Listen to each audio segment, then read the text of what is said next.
Welcome back, AP. All right, welcome back to it, and welcome back to your last flip of the summer assignment. Not kidding, I'm actually going to cut one of them off, right? So we were planning on having at least 5 flips, but I decided to just kind of give your brains a break, give you time to finish your book, give you time to get caught up and get ready for school and stuff like that, and I'm also trying to be considerate of the fact that I'm probably not your only summer assignment, right? So the biggest thing about it, though, in the long run, is that this is going to be your last flip for the summer, and going in, we are going to hit the ground running, okay? So the biggest thing that you need to be ready for is that the day that we get back, you are going to be learning. You are going to be taking notes. We are going to be getting into it. We are going to continue the content kind of just like as if we never had really a first day of class ever. You're going to sit down in your seats. I will check your summer assignment at some point, and then we're going to start crushing material, okay? But the big thing that we're talking about now is we are finally done setting the stage for the Renaissance, right? We are finally done kind of talking about the Middle Ages and their effect. We're done talking about Rome and its effect. We're done talking about the fall of Rome and the transition into the Middle Ages and the lack of intelligence and regrowth and rebirth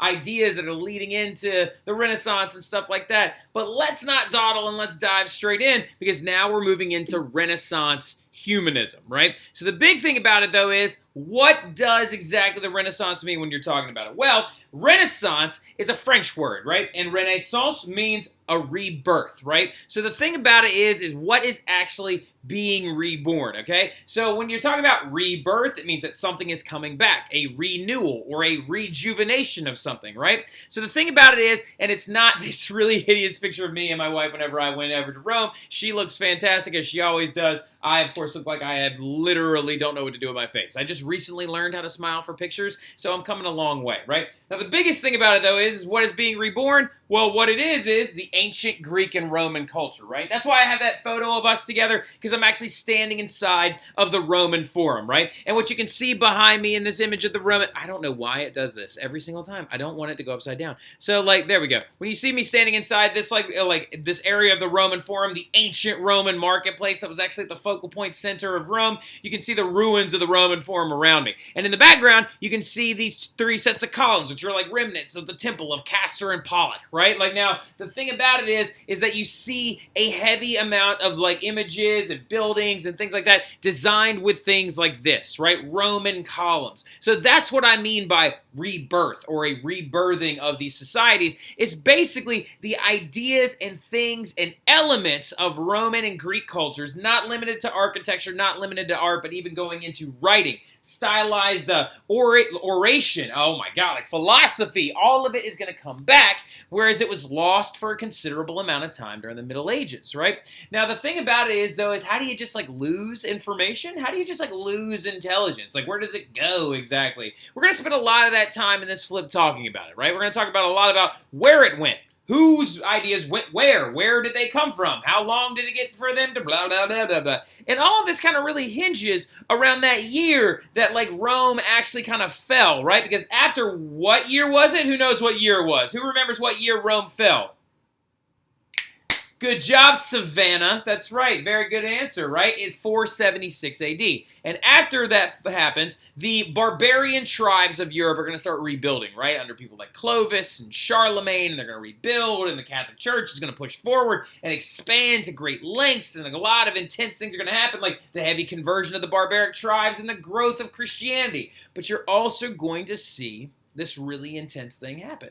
You're going to see the medieval view of antiquity kind of play out, right? So what I mean by that is the view of the old Roman things. During the Middle Ages, how did the people of the medieval era view the people of the Roman and Greek eras that came before them? Well, the thing about it is when you really want to look at this, one of the best things to look at is one of the most ancient structures that is still standing today that sits in the middle of ancient Rome, right? That, of course, being the Colosseum, right? So this right here is the building known as the Colosseum, is what it looked like when it was actually completely done. When it was actually completely built, it was actually designed and built and finished in 80 AD by the Emperor Vespasian, right? A lot of people think that it was like there like since the birth of Rome. It actually wasn't. It actually like didn't even like really happen until the Empire period. But it's a massive arena that can hold several thousands of people. Very, very similar to kind of the Superdome in nature, right? And it was, of course, the area area where all these gladiatorial fights and entertainment events and things like that actually occurred in the ancient Roman Empire, especially in the capital city of Rome. Well, the thing about it is look at this beautiful complex and what it would have looked like when it was actually completed and finished. Made out of concrete and marble, completely designed by Roman architects, using rudimentary tools and also like rudimentary cranes to get all of these objects into place, and it was a massive arena for the people of Rome to use. Were there things like this during the Middle Ages? The answer is no. All right, so like there was no Colosseum of the medieval era. There were a lot of really beautiful big Gothic churches, but we'll get into that stuff a little bit later on, right? When we talk about architecture and the Renaissance and things like that. But looking at this like actual structure, what does it look like now? Where the interesting thing about it is as many of you know, it's in ruins. And if any of you were following any of the girls that went to Italy this summer and stuff like that, we went to the Colosseum, right? And you can see some of the areas of it that have actually been crumbling and things like that. And so the thing about it, when you're looking at the outside of it, this is the most well-preserved exterior wall because it was built in 3 separate rings. This outer ring is the best preserved one, right? But look at the edges of it. Look at what are all these little like pock marks. You see all these little holes and stuff in it? What those are actually where people would come up and steal bronze and iron rods out of the inside of the actual structure itself because it actually fell into disrepair and non-use during the Middle Ages, and people began to harvest a lot of the marble and the bronze out of the inside of it, and so it began to crumble. And then in 1339 AD, it was hit by a massive earthquake right before the Renaissance began, destroying a huge amount of it, right? All of the areas up here that are built out of brick are areas where they're trying to keep it from falling, right? And so it is now considered a ruin, and it seriously is a ruined object. All of the stands are gone. The entire sand floor has been rotted out. This right here is actually the tunnels in which the gladiators used to walk into the actual arena and be raised up from below. And so as you can see, there's not anywhere to sit. All the objects, or most of them, are gone. And much of the Colosseum was actually taken by middle-aged Christians, not Middle Ages in like in their 30s and 40s, but Middle Ages as in medieval Christians, to build places like St. Peter's Cathedral, and it fell into absolute disrepair, right? The Roman Forum turned into a place where cattle grazed, right? It turned into a place of disrepair. Plants grew all over it, and there was no urgency by medieval people to keep the things of antiquity around. A lot of it has to do with religion because they viewed them as pagans, but also it has to do with the fact that they didn't know how, right? Like, so many of the intelligent and genius ideas that had once actually documented how these things were constructed were lost. Many of the intelligent orations that discussed what's going on with the history of the ancient Roman Empire is gone, right? Well, where did it go? Well, we're going to get to that whole thing here in a minute, but also it didn't help that, like the medieval citizens harvested as much as they could get their hands on. So looking at it, following the fall of Rome, most Roman texts of wisdom were lost to the Muslims and other foreign powers, right? You see, that's where they actually went. So the thing about it is that during the fall of Western Rome, when Western Rome was falling, getting closer to 476 AD, when they were going through rapid inflation, when they were being invaded by different barbaric tribes, when the Huns held them ransom at one point underneath a man named Attila, right? You have to understand that a large amount of Roman scholars are going to take the information that they hold dear and they're going to move it. And they're going to move it from Western Rome to Eastern Rome into the Byzantine Empire, right? This would be stored in places like libraries in large academic areas inside of places in Constantinople and be held on for safekeeping. But the thing about it is what's going to happen in 1453 AD, which again is another year that you need to remember. In 1453 AD, Constantinople is going to fall to the Ottoman Turks. The Ottoman Turks are Muslim invaders of that area, right? And so they're going to take it over. They're going to change its name to Istanbul. Istanbul was Constantinople, now it's Istanbul, now Constantinople, been a long time gone. Constantinople, now it's Turkish delight on a moonlit night. Yeah, some of y'all probably heard that song before. They changed Constantinople to Istanbul, and the biggest thing that's going to happen is that the Crusades are going to be the next time that medieval Christians are actually going to interact with that city, right? So when this is all occurring, the middle-aged citizens, the popes of the Middle Ages, the citizens of the Middle Ages, had never been able to access texts by people like Plato, Aristotle, Socrates, even though he didn't write them, like all these other like Samos of Thrace, like all these other major, Polybius, who was one of the earliest Roman historians.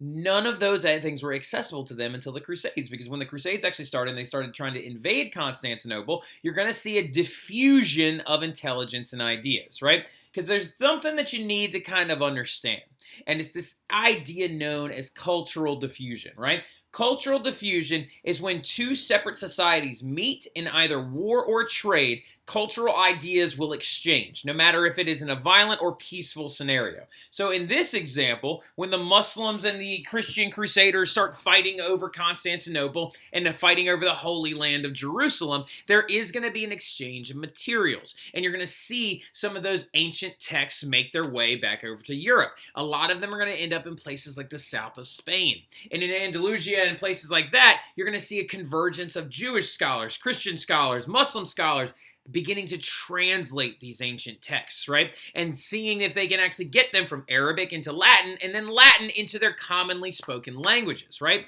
And the core learning values of the early Middle Ages, and a big reason why in the early Middle Ages you're not going to see or even have the ability to translate these texts when they show up, are Christian values and theology, right? The only people during the early Middle Ages that could read and write were literally 4% of the population. Now remember, our Middle Ages are broken up into early, high, and middle. And you're probably like, wait a minute, when did the Crusades happen? The Crusades happened during the high Middle Ages. So buckle up, okay? Now, the thing about it, though, in the general, is during the early Middle Ages, right after Rome fell, from about 476 AD to about 1000 AD, you're going to have a populace of people that couldn't really read or write. So these new texts and these ideas would have kind of been useless to them in the first place. Even like when you look at German royalty, like German nobles literally were called counts or earls, and in their German language, it's called a Graf. And Graf literally means somebody who knows how to write. So it's basically saying, oh, he is a wealthy landowner that knows how to read and write, because it basically means scribe, right? So reading and writing was looked upon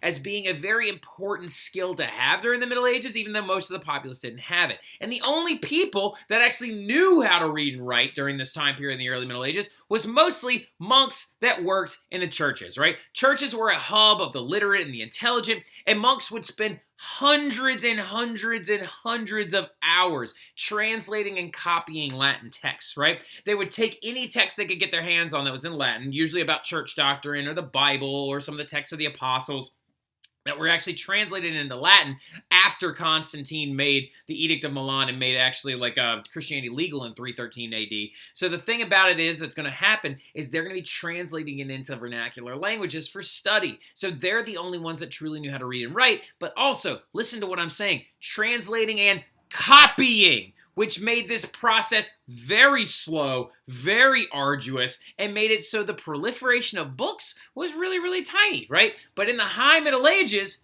these new texts are going to be rediscovered. The works of Aristotle, the works of Plato, the works of Quintilian, the works of Tacitus, all of these different Roman historians and Greek historians and their texts that have been copied and saved by the Romans into Latin and then also copied and saved by the Muslims are going to be held onto. And when the Crusades happen, they're going to end up back in the hands of many Christian theologians. And so what's going to end up happening with that is a lot of these monks are going to take their skills of translating Latin and use them to now translate the works of Plato and Aristotle. One of the most famous ones that actually translated the works of Aristotle is a famous monk by the name of, write this down, Saint Thomas Aquinas, right? So Saint Thomas Aquinas is literally considered the best, or the patron saint of scholars, right? The patron saint of scholars, and he had these works called On the Soul that he based off Aristotle's perspectives of like souls and ethereal bodies, and also of empirical learning, right?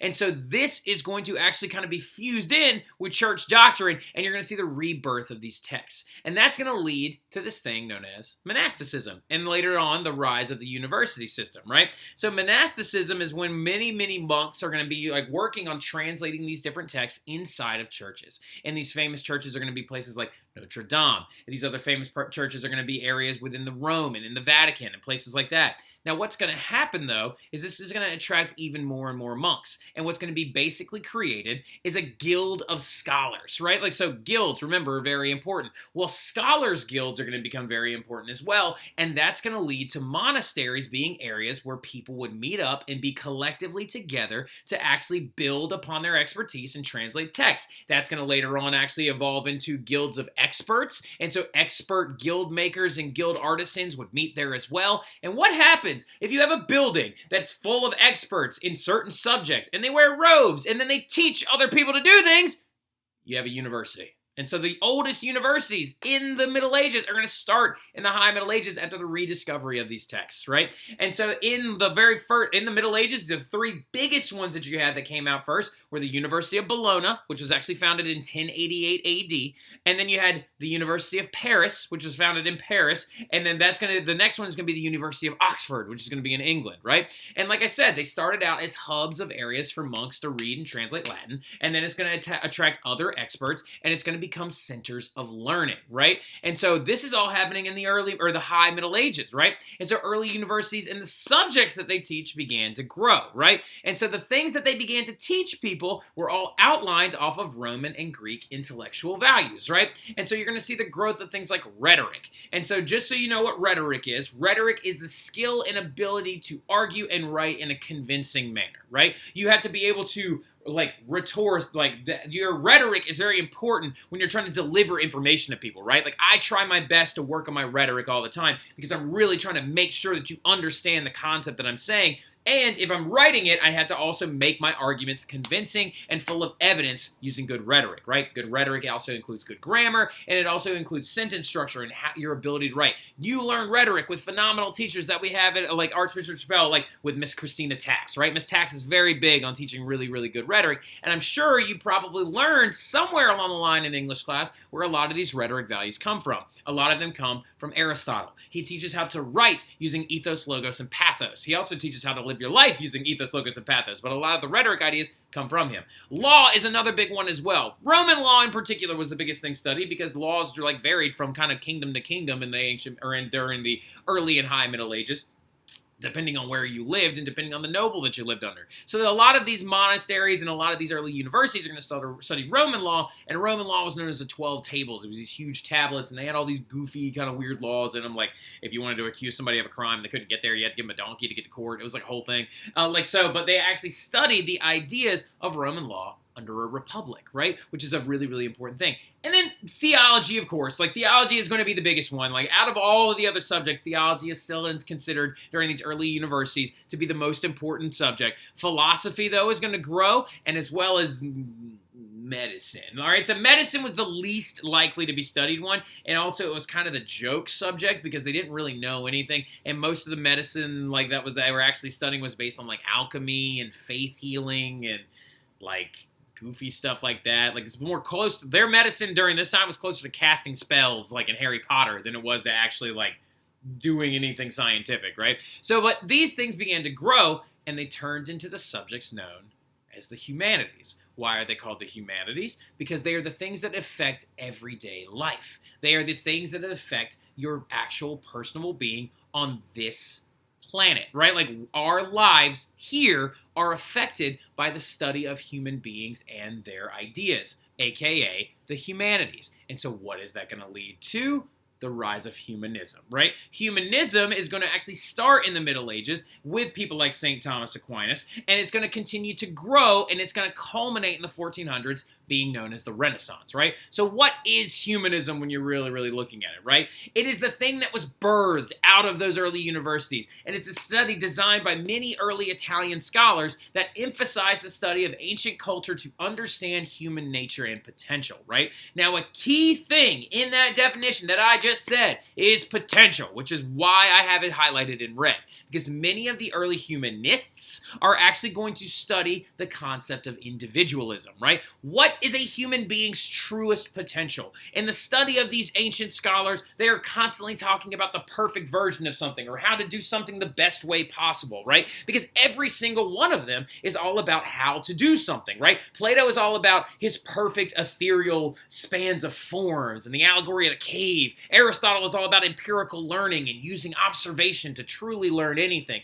Socrates is all about trying to understand, do we really understand anything, right? The ideas of true learning and true understanding. So all these different philosophers are all talking about the best of possible things, right? Or the best version of possible things. So human beings must have a best version of their possible selves. So humanism is going to be very big when it comes to being the best at something you can potentially be, because while we're here on this plane in this secular place, right? So individualism is going to be a very big part of humanism, and it's going to hinge around the study of how ancient Romans and Greeks did things, right? And so that belief is that singular humans are capable of great, great, great accomplishments. And you can see this most often portrayed in Renaissance art, right? So the thing about Renaissance art is, in general, you're seeing the growth of art in general, during this time period. Some early Middle Ages and late Middle Ages and high Middle Ages,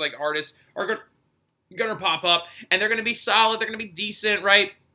But as the Renaissance roll forward, you're seeing the potential of artists really come out. You're seeing the individualism of the artists come out, their styles, their techniques, and the growth of their abilities, because they want to be the best at their thing that they possibly, absolutely can be. And this is all hinging around the idea of the study of human nature and the life we live here, not the study of the divine, right? Which is a very important thing, right? So the biggest thing about it, though, is even the earliest theologian humanists are all focusing on how we can live a better life here for our eventual salvation, right? So, the thing about it going forward, though, is ancient thinkers are going to even inspire these early humanists, right? The earliest humanists, you could say, they're all based off the ancient thinkers of the varsity level guys. And this is just a sampling of some of these varsity level guys. But I use this little slide to try and show you that as we get further and further into this subject matter, you're going to hit a lot of varsity level figures and you're going to hit a lot of JV level figures, right? So, for example, in our ancient thinkers that humanism was completely based off of and that the Renaissance was catapulted forward by, were based a lot off these varsity level ancient thinkers of people like Plato, Aristotle, and Cicero, right? So just to give you an understanding of who these people are, Plato is an ancient Greek philosopher, the teacher of Aristotle, a student of Socrates, right?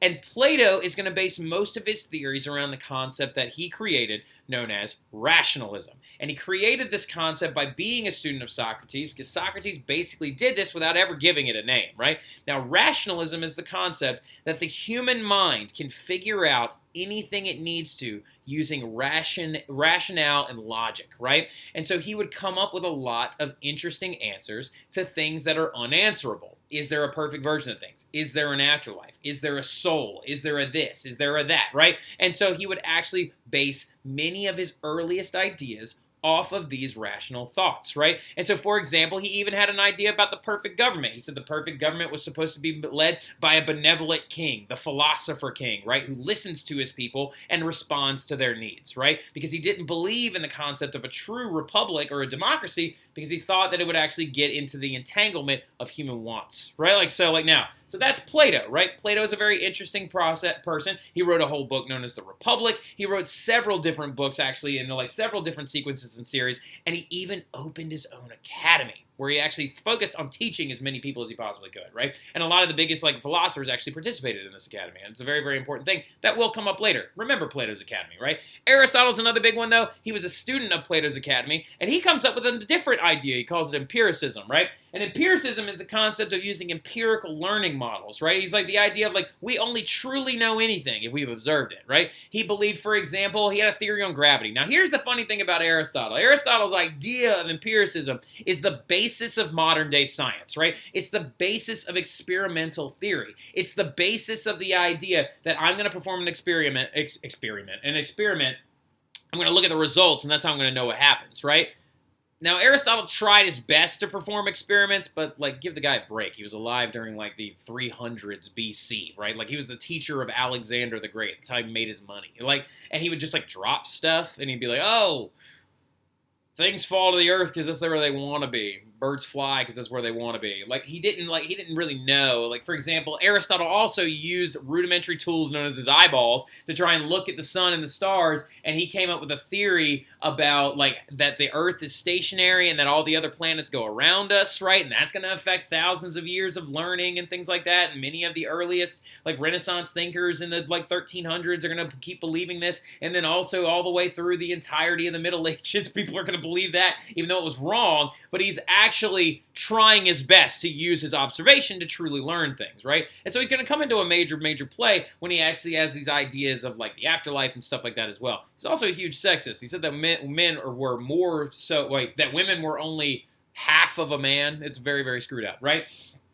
So in the long run, then you have your third guy, Cicero. Whew! Cicero is a big one. Cicero is a very, very famous guy. He is going to be the political theorist, right? Now, here's the big key difference between these three guys. Aristotle and Plato, ancient Greeks. Cicero, ancient Roman, right? Cicero is ancient Roman, and he actually almost lived to the turn of time, right? He actually was very, very close to making it to the ADs, but he died in the late BCs. He died around 30 BC. Now, the thing about it, though, is with Cicero was a political theorist, and Cicero believed that a republic was the true way to actually make it so every single person had their voice heard in politics and had every single thing that they possibly needed. He was elected to consul of Rome more than once. He had all of these other major accomplishments before eventually ended up dead. He actually was killed by Julius Caesar because Cicero did not like Caesar. He actually supported the other guy. So Julius Caesar had this massive civil war against this guy named Pompey, and he actually supported Pompey. Cicero sided with Pompey, and then later on, Cicero ends up kind of on the run, and then Caesar's grandnephew chases him down with this guy named Mark Antony, and they end up killing him and stuff like that, and they end up cutting off Cicero's head and cutting out its tongue and hanging it in the Roman Forum along with his hands because they said they wanted to take his biggest weapons away from him, his writing tools and his speaking tool, right? But Cicero is going to lead very, very, very important orations, and if you're in Latin, I guarantee you've read Cicero, right? His accusation of Catiline is one of the biggest things in Latin text, right? Now that is Cicero, Aristotle, Plato, varsity level guys. Then there's tons of JV guys that also had writings as well that these early humanists are going to work on. People like Tacitus and Quintilian and Epicurus, right? Tacitus being an early Roman historian. Quintilian being one of the earliest people that actually doctored and studied rhetoric and tried to figure out how you can speak better. And he was actually an orator. He was great at giving speeches. And Epicurus was a really big one as well. Epicurus was actually believed in Epicurean models of philosophy, where he thought that all men really needed was a garden. And you should just hang out with your friends and just eat simple things. Because we should stop being focused on the rat race of trying to do the best of everything and focus on living our best lives with the people closest to us in a simple modality, which is actually really, really cool. So now the biggest thing about it, though, in the long run is that this is going to lead to your early humanists, because our early humanists that we're about to talk about studied the works of these people and then based their ideas off of them. So here's the biggest thing about it. A lot of people always ask me, Mr. Terry, Mr. Terry, Mr. Terry. So what part of humanism came first? Was it the art? Was it music? Was it Renaissance music? And there was Renaissance music, actually. Was it art? What vein of arts was the biggest, earliest showing of humanism in Europe? It was writing, actually. Because think about it, y'all. Think about it. If you got a bunch of monks studying these books and stuff, then they're going to actually take these books and stuff and write their own books and stuff, right?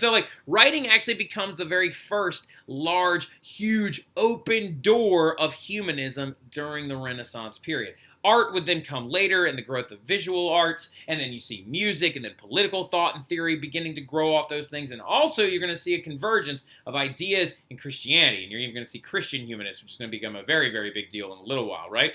Now, getting into it, though, this guy is probably the preliminary earliest humanist, right? The biggest one. I took this picture when I went to go see his tomb that, ironically enough, he's not even in. It's literally built to him, and he's not even inside of it. We went and saw it this summer when we were actually in Florence, but it's still really cool. All right, so now the biggest thing about it, though, is his name is Dante Alighieri, right? So now Dante Alighieri is a very famous Florentine writer, right? He is from Florence, Italy. Very, very famous and very infamous in many ways as well. Dante, also always really referred to as Dante. He's kind of like Prince. He's just got one name. You know what I'm saying? He is a Florentine vernacular poet. He is the guy that is considered like the earliest major humanist, right? He's going to do most of his work in the 1300s, long before Michelangelo starts painting that ceiling, because he starts doing that in the 1500s. So you're talking about somebody that was about 150 years before Michelangelo even started his work, right? And he's also a Florentine vernacular poet, which is very, very important. I'm going to say that word again, vernacular. Vernacular means writing or actually transcribing in a common day language, right? So the thing about it is many of the monks and the priests and the scholars that were in the early universities like Bologna and Paris and Oxford were still translating things from Latin into other Latin like manuscripts, and then they were also like translating it into their own words so they could then themselves study it. The biggest difference between Dante and those people is that he is a vernacular writer so other people can read it, right? So he wrote in Italian because he spoke Italian, and he wanted people who could read Italian to be able to read his writing. He wanted to create popular literature, right? He reintroduces ancient themes and story structure, and he creates the biggest work of fiction probably to ever hit the world, ever. And that work is known as the Divine Comedy, right? The Divine Comedy is a story about his journey through purgatory, heaven, and hell. And he meets all these different people and all these different historical figures and all these different individuals, and he comes into contact with them and all. It's a massive book where it's got 99 cantos and over 14,000 lines. Mr. Madrano is apparently attempting to learn Italian well enough so where he can read it in the original text, right? So it's a very intense story, and that right there is where we're stopping. And I'm actually going to take the very first day of class to explain to you the Divine Comedy, what it looks like, how it looks like, and we're also going to talk about Francesco Petrarch, who is supposed to be like the ultimate father of all humanism in general, and he's the guy that, like, you know, he just climbs mountains just to see the view, right? So the biggest thing about it is good job, good luck, good job finishing your flips, and good luck actually finishing your book, doing your writing, doing your art research, and preparing for all that stuff, right? So the biggest thing I'm going to tell you is our art presentations are going to probably start the second week of school. If they start any earlier than that, I will give you a big, big heads up. I promise, okay? Now, the biggest thing going into it, though, as well, you're going to need to be prepared for a lot of stuff because our very first test is probably going to come up at the end of that second week of school, right? Or the very beginning of the third one. But y'all have a great rest of your summer. Enjoy some relaxing next couple of weeks, and I'll see y'all soon, and I cannot wait to meet all of you, all right? So signing off. See you soon. Y'all have a good one.